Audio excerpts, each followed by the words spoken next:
John Herdman sebagai pelatih, tapi baru 4 kali dia pegang tim, masih istilahnya masih ngeraba-raba lah ya. Kemudian pemain yang dipanggil ada 50 ya, 11 pemain Persib termasuk Teja Paku Alam akhirnya dipanggil. Kiper kemungkinan ada Teja, ada Cahya ya, ada Cahya Supriyadi, ada Nadeo ya. Kemudian ada Justin Hapner juga dipanggil ya, walaupun kita nggak tahu apakah dapat izin klub atau tidak. Ada nama Orad Mangun juga. Iya, Orad Mangun kan udah Persib. Iya, makanya. Udah Persib, jadi relatif hampir pasti bisa dipanggil. Ini dipanggil. pemain yang ada di kompetisi lokal lah. Iya, kompetisi lokal. Ya artinya dengan skuad ini kan harusnya skuad mewah nih, Coach. Juara nggak sih ini? Pede nggak sih kita? Kalau dari persentase nih berapa persen bakal juara AFF? Atau terlalu berlebihan kalau kita targetin John Herdman harus bawa pulang Piala AFF. Baru 4 kali loh, Coach. Coba lihat di 4 pertandingan yang dilakukan oleh John Herdman. Itu pemain lokalnya ada berapa orang yang main sih? Iya. Di pertandingan terakhirnya 2. Artinya ketergantungan ke pemain diasporanya masih besar. Betul. Sementara skuad sekarang bukan semuanya diaspora bisa hadir. Ini ujian buat John Herdman. Kalau kamu pakai produk lokal bisa nggak kan gitu. Karena terakhir ini statementnya keluar dari dia juga kan bahwa ternyata dia juga mengalami kesulitan mengcoaching pemain Indonesia. Artinya itu tantangan buat John Herdman. Ketika dia mau tanda tangan kontrak, pasti dia tahu dong bahwa Indonesia ini ada di ranking berapa, masalahnya apa, geografis dan segala macam. Dan pasti dia juga udah dengar kenapa pelatih sebelumnya nggak sukses.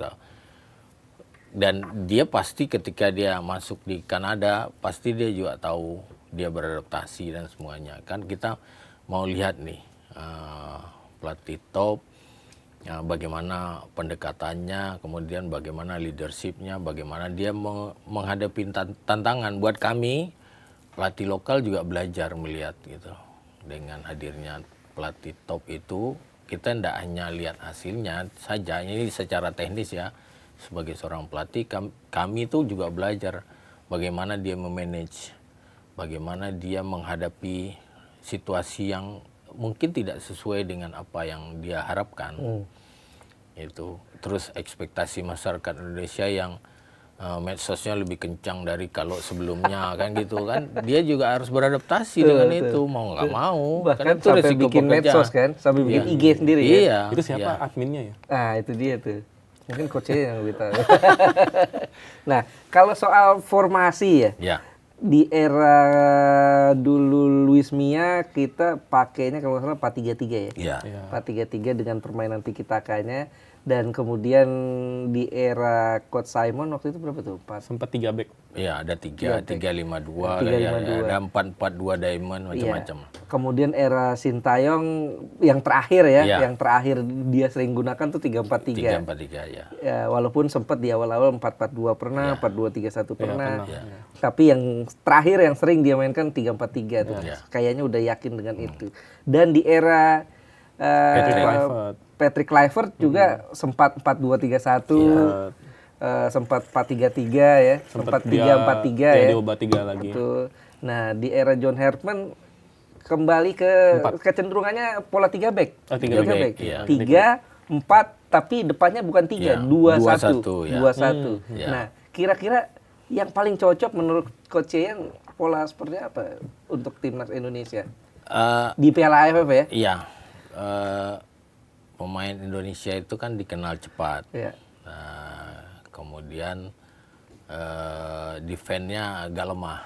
Karena ketika transisi itu kita selalu bermasalah itu. Dan itu sejak dulu lah. Dari zaman saya juga sama.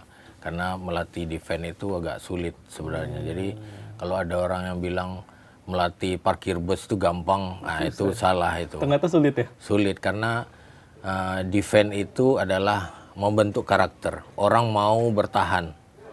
Sementara kalau menyerang itu naluri. Orang kasih bola pasti mau bikin gol kok. Siapapun itu. Apa yang membedakan? Coba aja nanti kita mainkan pemain depan lawan pemain belakang. Pasti yang menang selalu pemain belakang. Oh gitu. Karena ketika hilang bola dia mau defend. Kalau pemain depan hilang bola dia nggak defend. Diem jalan. Nah ini yang harus dibangun filosofi. Mungkin itu juga kenapa Brazil pilih Ancelotti karena pemain Brazil sama ini nggak peduli dengan pertahanan, sementara Ancelotti backgroundnya adalah Italia dan pertahanan. Ya nggak tahu lah itu. Kita lihat Brazil sekarang bisa bertahan loh. Ya. Iya. Berarti kalau dengan kekuatan timnas 3 atau 4 deh menurut Coach Yayan? Harusnya kan Jerman akan melihat komposisi pemain yang ada sekarang, kan bukan komposisi pemain yang dia mainkan per pertandingan itu. Tidak ada J.I. tidak ada Kevin Dix di belakangnya tidak ada Emil Odero, tidak ada Martin Paes. Artinya lebih cocok 3 atau 4? Kalau dia punya filosofinya 3, berarti dia akan coba dengan 3. Tetapi kan pasti dia akan bicara fleksibel taktikalnya kalau ini nggak jalan. Kan berarti kan hanya sisa yang tim yang kemarin tuh hanya Rido, Ferrari, Jordi Amat. Yang lain kan tidak. Maka dia akan menghitung pemain yang sudah khatam dengan filosofinya dia dan yang tidak. Terus dia akan berhadapan dengan pemain baru dan itu lokal yang katanya sulit ngasih taunya. Kan gitu.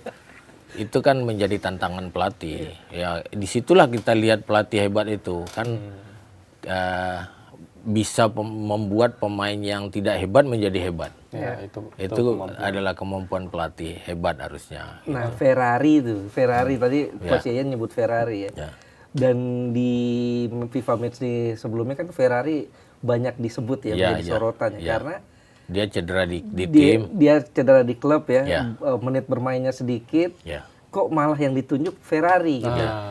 Padahal ada Komang Teguh, Brevatari yang lebih banyak main gitu di liga. Sampai-sampai di medsos kan orang medsos galak-galak ya. Sampai ada yang bilang ini pemain titipan atau apa. Itu kira-kira kalau menurut Coach Yayan seperti apa? Kan Jerman punya staf yang sudah keliling. Mungkin pada saat Ferrari main di klub, walaupun itu hanya 1 kali, itu sesuai dengan cara atau kriteria yang dia mau. Kan, dan itu hak pelatih dalam menentukannya. Jadi kita tidak boleh ambil wewenangnya orang. Karena ini agak sulit nih, pelatih itu belajar sampai ke pro, itu sama setara dengan dokter, insinyur. Kan? Ketika dokter memutuskan kamu sakitmu itu, nggak ada yang berani bilang dokternya salah. Insinyur bilang nih kalau bangunan ini harus berapa tiang, nggak ada yang komplain. Tapi kalau pelatih yang setara dengan itu, tapi banyak yang komplain walaupun dia nggak punya ilmu yang sama gitu loh. Ya, stres sebetulnya masih ada nggak sih di timnas nih ya? Sepengetahuan Coach Yayan ya? Masih ada nggak sih pemain-pemain titipan-titipan gitu atau intervensi-intervensi itu? Sejauh ini saya tidak melihat itu. Gak sempet baca? Dengerin aja, klik icon text to speech di okezone.com.